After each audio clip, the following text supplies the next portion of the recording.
In a place that calls itself Sin City, Johns put down big bucks for sex with women who are often trafficked.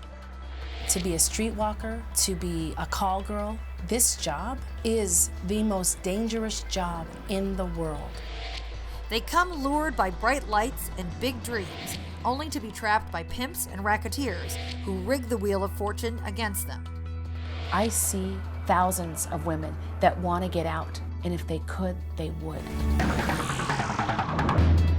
Tonight, Sex for Sale returns to Las Vegas, where police and prosecutors battled the underground sex trade at its roots. Do you understand why you're under arrest? Not exactly. People need to know that the demand drives prostitution. And a band of former working girls are on a mission. That girl right there, she's about to be turned out. She didn't even realize it. You see her? To help Sin City's fallen angels rise again. That's our message is, hey, we're here, you're not alone, and we understand because we have been sex trafficked too.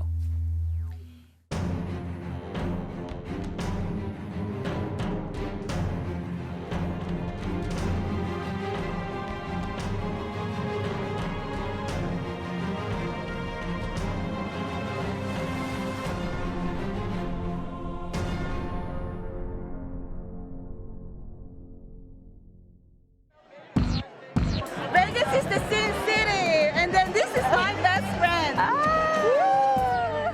This is where it all happens. This is where all the stars come. It's wild. It's awesome. This is a place where everyone meets to party. There are few who will dispute that Las Vegas, Nevada represents the party capital of the world. Meeting all the sexiest women ever. Like the 25,000 gawking fans who attend the annual AVN porn convention every year, tourists from around the globe spend a whopping $45 billion pursuing their pleasures in Vegas. This is the place where the best girls are, the prettiest girls. But former call girl Annie Lobart warns that debauchery has a human price.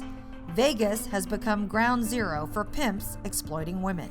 Vegas is the crown jewel. It's the Hope Diamond for the pimps. Unlike the happy Hollywood depictions of the high-class hooker, those in the know say that prostitution in Vegas, with its estimated 100,000 sex workers, is actually a violent game run by violent men. It's a slave trade. I mean, let's be real about it. There's networks out there, and just like a basketball team or a football team, I mean, people have associations. They sell women from one pimp to another.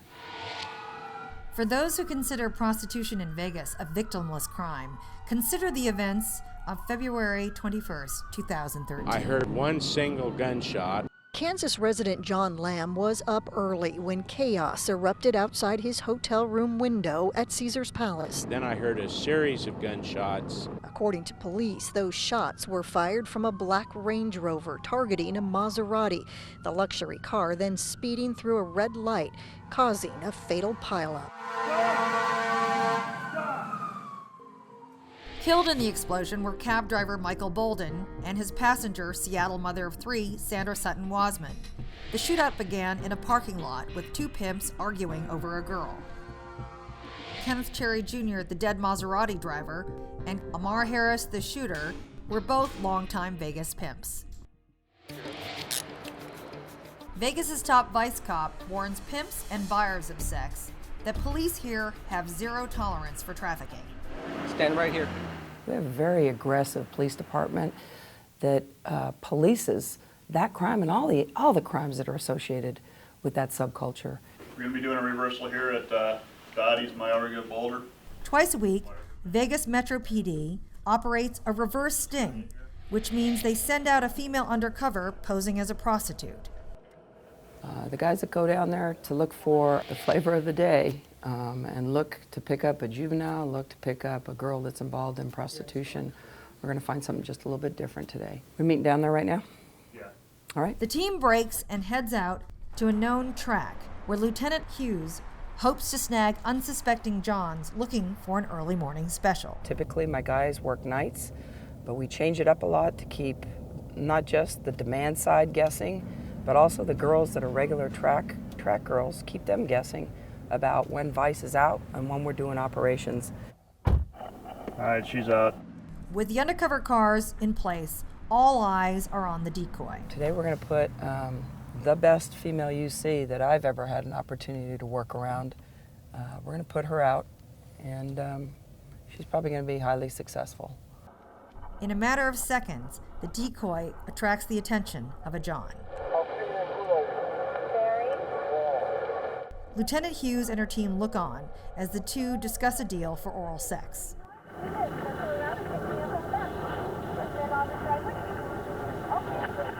The decoy signals to officers that the deal has been made and heads back to the safe car. All right, it's down. He's driving northbound to the lot.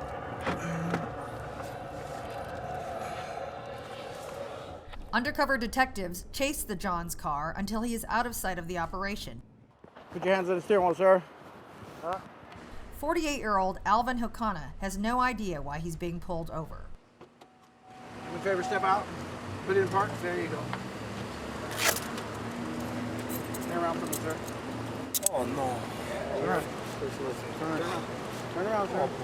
Clearly distressed, Hokana has much to lose. He's been married for 20 years and is in Vegas with his wife.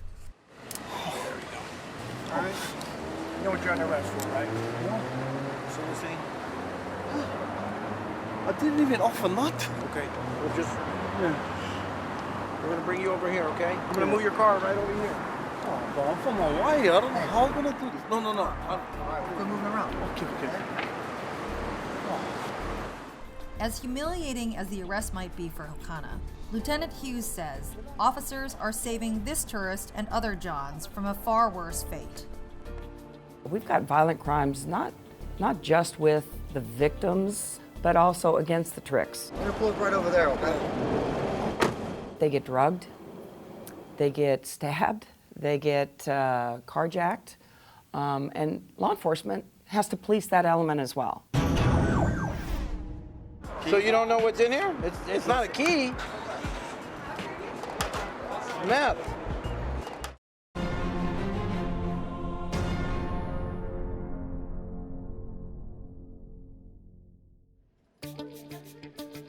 Take your ring off and take that rubber band off. Open up your mouth, let me see into your tongue. Pull up your top lip. Take your fingers and pull it up. Bottom lip, pull it down. Shirt, pull it up to your chest, so I can see your armpits. This tourist from Hawaii was looking for cheap sex. Now he's just one of several thousand men each year caught in a Las Vegas metro prostitution sting. Okay, stand in that red box right there. People need to know that the demand drives prostitution. If we choose not to police that, the message we send is that it's okay. This smooth-talking Romeo thinks he's about to pay $25 for oral sex. What he doesn't know is that this attractive woman is actually an undercover officer, and 8 sets of eyes are watching him.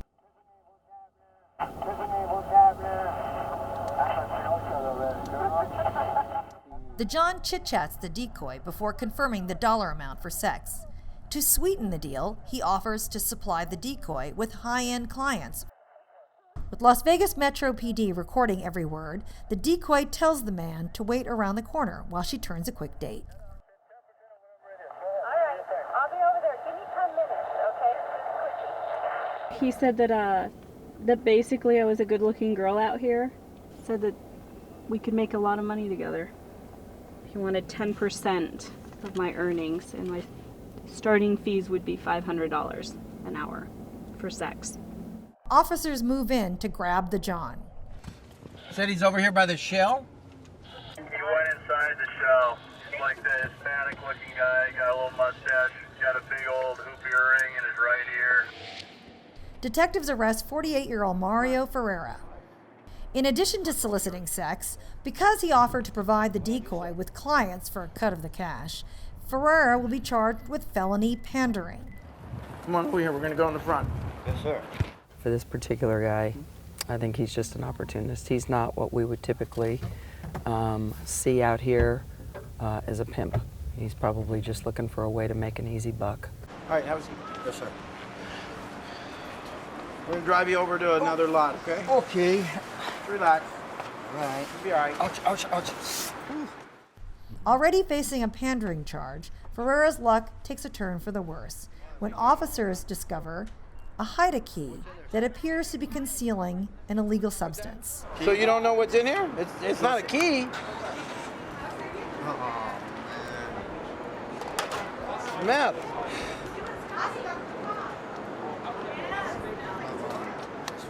That's even worse. Is that what you do? No, I'm an entertainer by trade, sir. Entertainer? Yes, sir. Like what, a stripper? No, if you go to America's Got Talent Season 4, I was a chainsaw juggler, made top 10 there. Chainsaw juggler? Yes, comedy juggler. Ferreira's outlandish claims about the origin of the drugs sounds highly improbable, but his representations that he was once a hot Las Vegas entertainer turn out to be true. A few years ago, Ferreira and his wife hit it big when they made it to America's Got Talent with their chainsaw juggling performance. What will you be doing for us today? It's going to be a combination of sexy and dangerous. We like that. Let's do it. But Ferreira's luck ran out. His show was discontinued and his wife divorced him. While Ferreira's performing days on the Vegas Strip might be over, he continued putting on quite a show for detectives. Was that back before you started using meth? I don't use meth, man. I mean, I dabble here and there, you know, as an entertainer. You've used it before, right? Yeah, well, yeah. So what makes it, how did it get in your pocket today? These pants are not mine. I mean, I don't even know that. You know how many times I've heard that? Why would I keep it right there? You know how many times I've heard these pants aren't mine, that's not my jacket? Yes, a million times over. Just when Ferreira thought things couldn't get any worse, officers make a new discovery. He's got all these dealership keys. There's a bunch of dealerships on Boulder Highway. And actually he lives over there off of Boulder Highway, so he's got all these car keys, so we're going to impound them and then follow up on the dealership down there, see if he's boosting cars or whatever. Incredibly, this pile of evidence could be the least of Ferreira's problems. As chance would have it, the processing officer recognizes Ferreira, not as a TV performer, but as a suspect who ran from him in a recent drug bust. Hey, this was Ferreira, right? Yeah. He was at his dad's house. He ran from us on a scooter. We booked his boy. He threw a whole bunch of dope away and jumped on a scooter. Can't tell you how happy I am to finally meet you. Watch your foot. I've been raped in beautiful $30,000 suites before with guns to my head.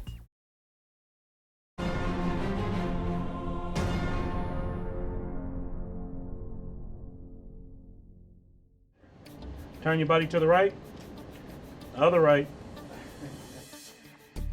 Today, Mario Ferreira, once known for his chainsaw juggling act, is trading in his chainsaws for chains at the Clark County Jail in Vegas. Spread your feet. Unlike the other Johns caught in today's dragnet, Ferreira faces the more serious charge of pandering, trying to make money by selling another human being for sex. Ready? All right, right thumb. His game with our UC was to try to partner up with her, that he could supply her probably high-end tricks because she's a good-looking girl, and of course he wants to take his 10% cut. Ultimately, that's somewhat of a story that all these girls get sold if they get sucked into it. Ironically, Ferreira's tale of broken dreams is not unlike that of many girls who come to Vegas with visions of money and fame, only to wind up under the control of a brutal pimp. To be a streetwalker, to be a call girl, to be a sauna girl, to be a girl that's in a brothel. This job is the most dangerous job in the world. Annie Lobart says she spent 10 brutal years under the thumb of a pimp as one of Vegas's high-end call girls. I've been raped in beautiful $30,000 suites before with guns to my head from clients. In 1989, Annie came to Vegas from Minnesota for love. The dashing man she thought was her boyfriend turned out to be a brutal pimp. It was the beginning of a sordid 20-year journey. If you've ever been deprived of the things that you've always wanted, and when someone hands you something, and you're making $3.47 an hour as opposed to $500, $2,000, $5,000 an hour, which we did get in Las Vegas. Trust me, we got that kind of money. That it's so addicting, you can't stop. Annie says the life of a high-class escort is no more glamorous than that of a street prostitute selling herself on the track. The profit may be higher, but the danger is the same. One looks really fun and glamorous and high class, and then you have the totem pole brothel girl that's chained to the bed. Both of them are in danger because at any given moment, a man can flip on you and turn on you like this. Anti-trafficking advocates say that the general public needs to pay closer attention to the news headlines heralding dead and missing girls. I have had 13 of my friends die from this industry. About 10 of them are unsolved murders. So you're gonna highlight Psalm 91? Since escaping the life 10 years ago, Annie founded Hookers for Jesus. When you're in the business working, I mean, this is what we need to hear. When I was working, no one ever came up to me and said, God loves you. No one ever gave me any hope. So these bags are basically, it's a gift of hope for the girls to let them know that God still loves them and that there's former working girls that have gotten out of this. My hands are a little cold. I'm sorry, everyone. We have something called Saturday Night Love Outreach, and we reach out to the women that are currently working on the Las Vegas Strip. And I just have to ask you, Father God, to just prepare the girls' hearts, to let them know that they are not alone, that there's a way out, Lord, and most importantly, Lord, that you died for them, and that you would do anything to keep them safe, Lord, and to give them a better life. In no time, Annie spots a young woman she suspects is a working girl on the Strip. That girl right there, she's about to be turned out. She didn't even realize it. You see her? We just walk up to girls, cold turkey, and say, hey, if you need some help, here's my number, call us. By the way, here's a gift bag. God loves you.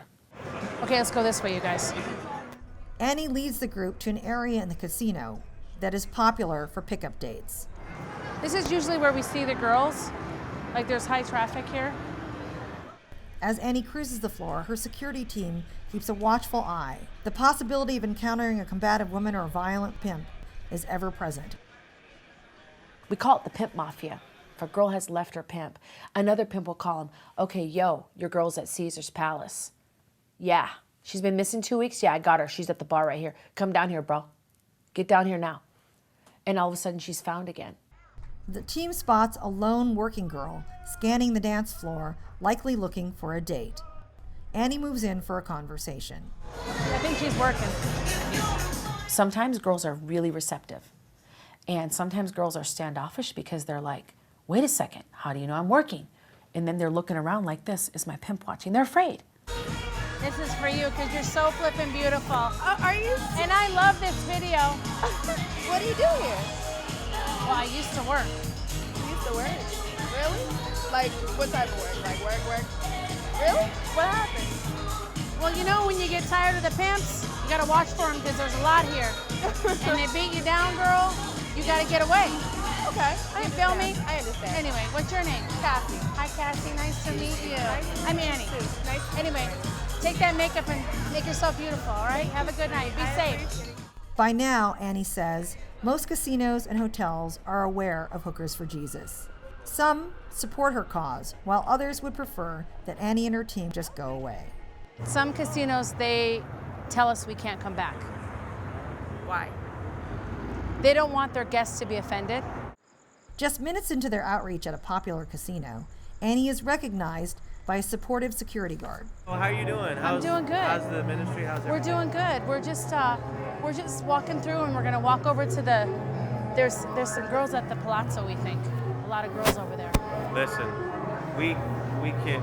I know you guys are strict here, aren't you? Very strict. But I mean, it happens, and when the guys want it and they're together, I know you can't stop it. But when we see them at any moment by themselves, we ID them, kick them out. As long as this casino's here, there will be hookers, and the reason Any is casino. because there are high rollers here. Yeah, They'll that's right. pay $2,000. You guys really can't do much about it. Like that. You just can't. And then there's guys. It's from the beginning of time, right? It is. No one wants to admit this, but I would believe that almost every casino has house girls. The house girls are the girls that work for the casinos. Annie says she herself was once a house girl for Caesar's Palace. When a big spending guest requested a prostitute, Annie would get a call from her contact. The $7,000 fee would be split down the middle, half for Annie, half for the casino. You know what? I used to work this town, if you know what I'm saying. Just as the group is about to call it a night, a young woman catches Annie's eye. Yeah, I'm a stripper. I work at Cheetah's. Okay, listen, please be careful. Yeah, I don't. I had a pimp and everything, girl, trust me. I've seen it firsthand. They're very aggressive out here. How old are you? 21. Okay. Oh, baby, I remember when I was 21. Oh my God, you could be my daughter. She said she was 21 and that she was a stripper, but she had tattoos, brandings, pimp brandings all over her body.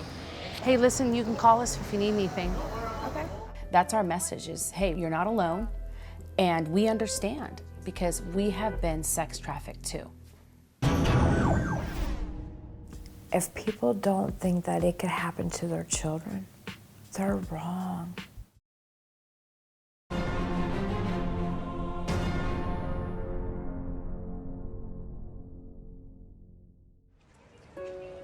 Today, Annie Lobart says she walks the Vegas Strip, hoping to offer salvation and a way out of prostitution for trafficked women. I would like the Johns to know that they're paying for a fantasy that is not true in the least. 10 years ago, she says she was just like them, working this very same strip as a high-class escort. I want them to see that these are broken women that are little girls still inside.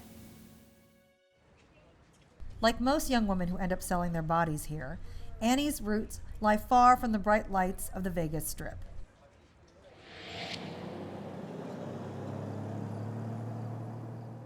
She was a good kid. She was a pretty girl.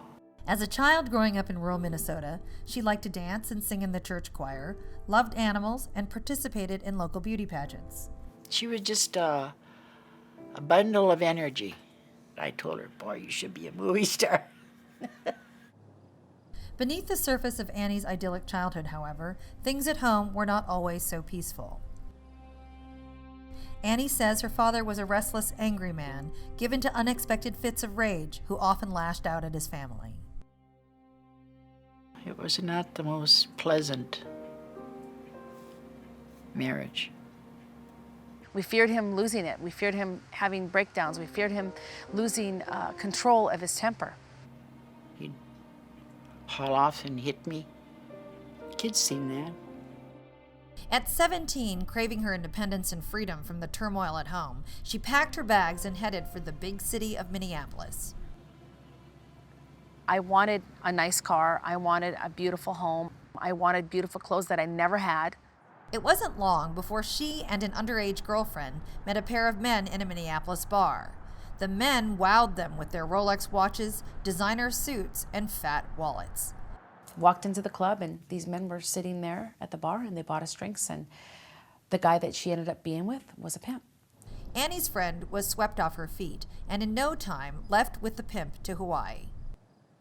Within a few weeks, she convinced Annie to come for a visit. And so the first night that I went to Hawaii, I sold myself willingly with her. For Annie, this was the first step into a decade-long nightmare of prostitution. Her story is not uncommon. The FBI identified Minneapolis as one of 13 American cities with a high concentration of child prostitution rings. It's a recruiting ground. Poppy Wellman says she was just 15 when she was recruited from her after-school job at a convenience store in Brooklyn Park, Minnesota. Two girls kept coming in and they said, would you like to come hang out? And I'm looking at their clothes, I'm looking at the car, and I'm like, yeah. Like Annie, Poppy grew up in an abusive home, making her vulnerable to the older girls' false promises of a more glamorous life. But the girls who Poppy believed to be her new friends were in fact prostitutes who were out recruiting young women for their pimp. We ended up at this apartment, and a couple hours later, here comes this man. They said, this is our man. And they're like, do you want to choose? Do you want to be down? Poppy says she was turned out on the street. There, her pimp forced her to have sex with strangers for cash. If people don't think that it could happen to their children, they're wrong. Recent studies of trafficking in the Twin Cities reveal a well-organized network. Much like the slave days of old, the human product is acquired, shipped out, and distributed along well-developed channels. Poppy Wellman says she was trafficked all across the Great Plains and eventually taken to Las Vegas, where she was sold as an escort. We went all over. I was sent to saunas in St. Paul. I was sent over into Nebraska. I was sent to North Dakota, South Dakota, Minot, Aberdeen. Annie Lobar was working at a strip club in Minneapolis when she met the man she thought would be the love of her life. He walked in, it was like my Denzel Washington came to rescue me. Instead of being her savior, Annie says this man became her abuser. The charming man turned sadistic and violent on the very first day that he sold Annie as a prostitute in Vegas. When I told him, I'm not giving you anything, he proceeded to shove my face down in dog feces and tell me, this is pimpin', bitch. This is what we came here for. Bitch, you have to submit to me. Annie says every episode of extreme violence was immediately followed by demonstrations of love and promises of a better future. Baby, we're gonna get out of this lifestyle. We're gonna be multi-billionaires, millionaires. We're going to be the top genre of society. But you have to work hard so we can get there first. Poppy wants the public to understand that being a working girl in Vegas is sheer torture. You take the risk of going to jail. You take the risk of not walking out of that room. Your family disowning you, not wanting to talk to you. You take all the risks, and they take none. They take none. They get all the reward. They get the money. It's a reality, Poppy says, that is invisible to the public and to the partying clients who buy into the fantasy of the happy hooker. We should get Grammys. We should get Oscars for the best acting. It's a facade. We're just trying to put on that so we can make more money. And inside, we're just crumbling. Let's just go through a typical night. I leave my house, I'm all dressed up, it's 8 o'clock, 9 o'clock at night. I gotta work a 12-hour shift. Or I might have to work 24 hours because if my pimp tells me I have to make 2,000 or 5,000, I need to make that quota. So I leave the house with $5-10 to buy condoms.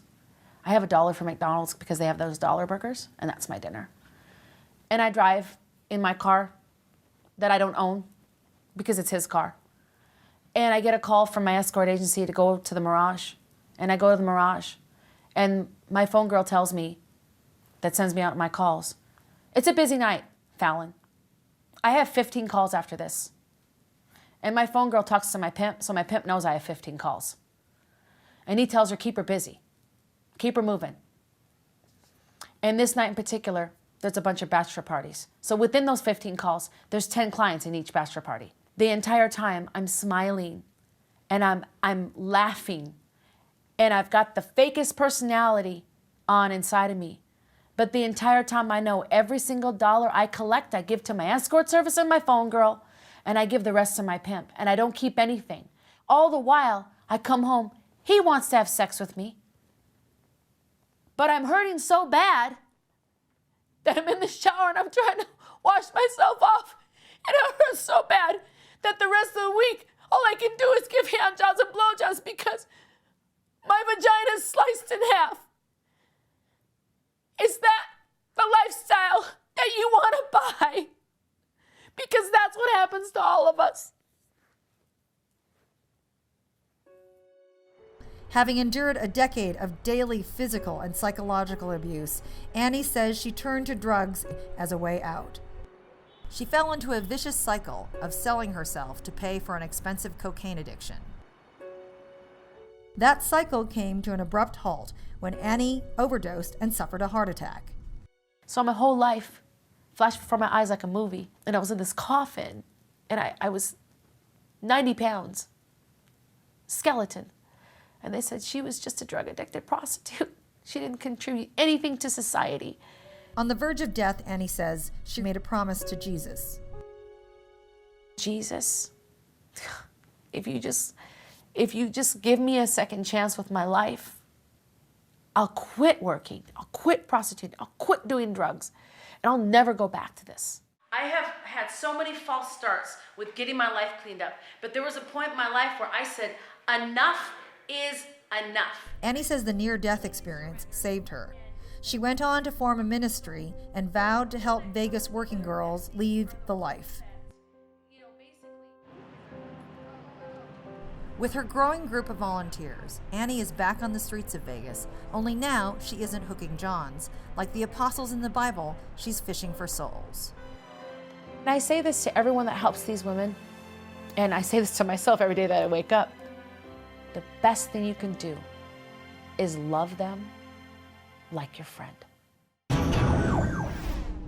They're coming up to the room right now. Are you guys copying? Can they hear us? Charlie's been trying to get you on the radio. Get in the bathroom now. She's walking up right now.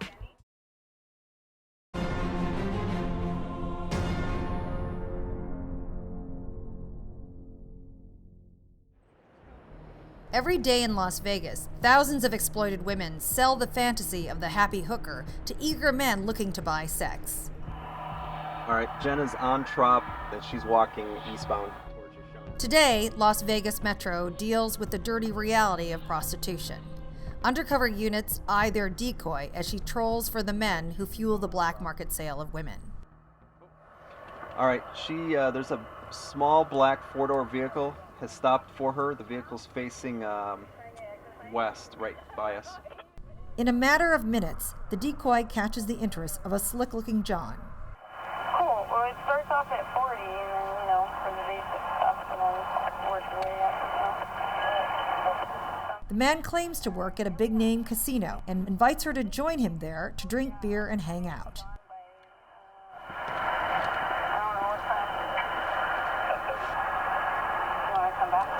While the decoy tries to convince the John to come to her room, Vegas's top vice cop, Lieutenant Karen Hughes, keeps a close eye on the action from upstairs. She asked if he wants a date? I didn't hear it. Perhaps sensing something fishy, the smooth-talking John speeds off before officers can stop him. I don't think we're going to be able to catch that vehicle. He's gone on Trop. So unless one of the black and whites are out on Trop, you can disregard. With the casino John lost to rush hour traffic, the decoy hits the track. All right, battery's changed out and UC's back out. She's walking northbound on Polaris on the east side. Within a matter of seconds, an older man in a gray SUV waves the decoy over. 40? Yeah, what'd you want? 40, you'll get you set. She's talking to a guy in a silver Denali. UC room, do you copy? Howard? Nice to meet you, Howard. UC room, do you copy? Chavez Leon. As the undercover officer and her senior citizen date make their way to the room, Detective Charlie has trouble reaching his takedown team upstairs. Okay, we're calling into the UC room. He's out of it. The suspect is out of his vehicle. He's walking with her. They're going to be going up the stairway that's north of the rooms. With the unknown John just steps from entering the room, the anxiety of the team underscores the potential risk to the undercover officer. Hey, they're coming up to the room right now. Are you guys copying? Can they hear us? Charlie's been trying to get you on the radio. Get in the bathroom now. She's walking up right now. Okay, well, she's like 4 feet from the door. With only a moment to spare, Detective Charlie makes contact with the undercover team upstairs. We reached the UC room. They're ready. All right, they're at the door now. They're about ready to come in.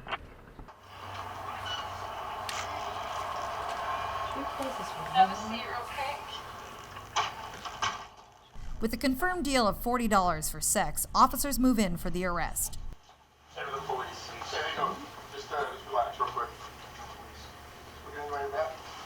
First name? Howard. Howard, you have the right to remain silent. The stunned John receives a personal greeting from Lieutenant Hughes in the surveillance room next door. Straight back towards the mirror, and then go right into the bathroom. Have a seat right there. Lieutenant Hughes, Metro Vice.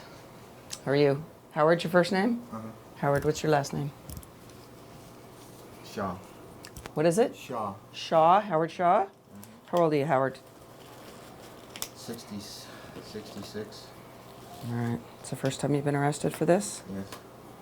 Never solicited? Have you ever solicited a prostitute before? No, I didn't solicit the prostitute thing. Well, that wasn't my question. Have you ever solicited a prostitute before? No. Okay. Shaw tells police he was on his way to eat breakfast and has no idea why officers have arrested him. What brings you down here today? I was going to breakfast at Denny's. Okay. All right. Do you understand why you're under arrest? Not exactly. Okay. Soliciting prostitution is a misdemeanor in Clark County, all right? Whether you solicit somebody on a street corner or on an internet site, there's always going to be a possibility you're going to get busted by a cop. How do you tell a 70-year-old man that it's a bag of mixed goods, really, when you're bringing a complete stranger that's as young as your granddaughter back to your room to engage in an act of prostitution? You ever been a victim of a violent crime? You ever been mugged? It's probably your lucky day that it was 2 cops instead of 2 pimps that could have put a gun to your head, taken your wallet.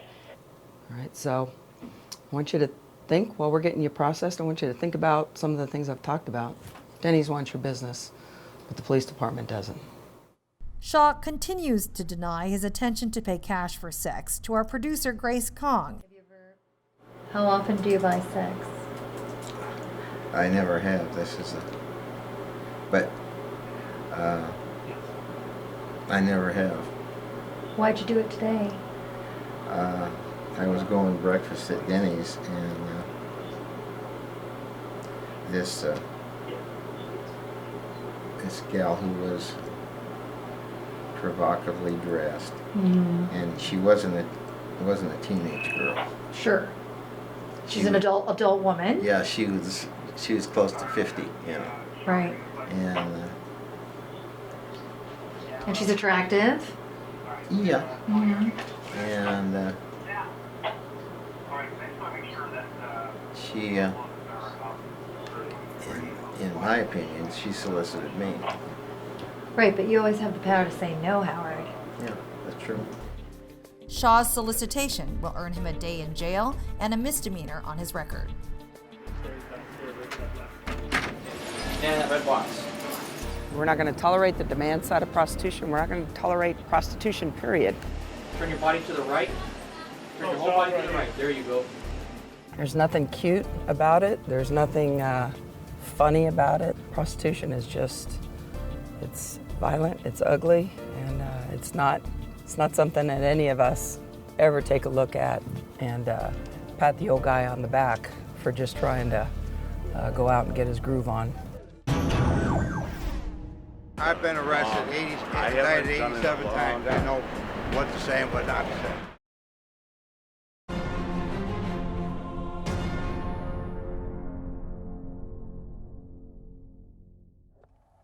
At this Vegas hotspot for sex on the go, working girls troll the track for tricks, while Las Vegas Metro looks on. Meet me behind? Okay, yeah, that sounds good. Good deal.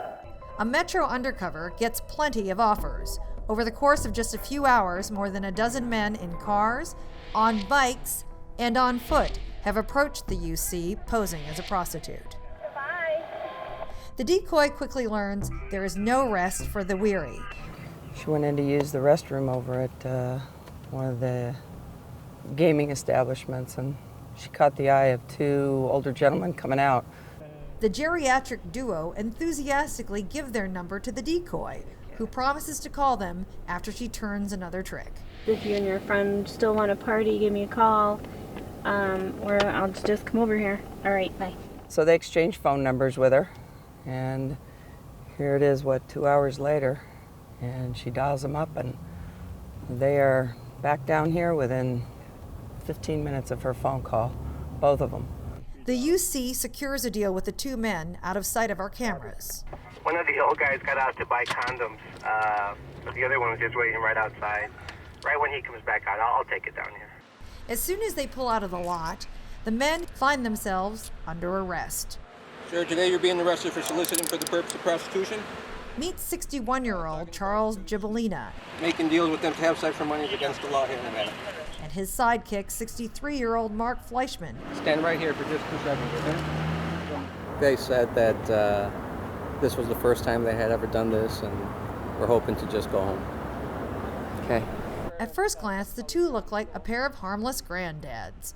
But their criminal histories, as Metro's top vice cop discovers, tells a far less innocent story. I've been arrested 87 times. I know what to say and what not to say. You've been indicted 87 times? Wow. I told him anything too good to be true is too good to be true. She was too good to be true? That's what I told him. I haven't done that in years. I thought you said you've never done it before. You told me you've Years. never done it before. Years. You guys are going to get processed? These officers Can't, are going to take you down? Can't give us a break. There's no breaks. You think we give the working girls breaks? You won't fit again. All right. If I could eliminate 2 of you guys every day, that's 2 less people that are soliciting working girls for sex. All right? Okay. You guys can't be a part of my problem. I got too much of a problem in Las Vegas. You guys got to be a part of the solution.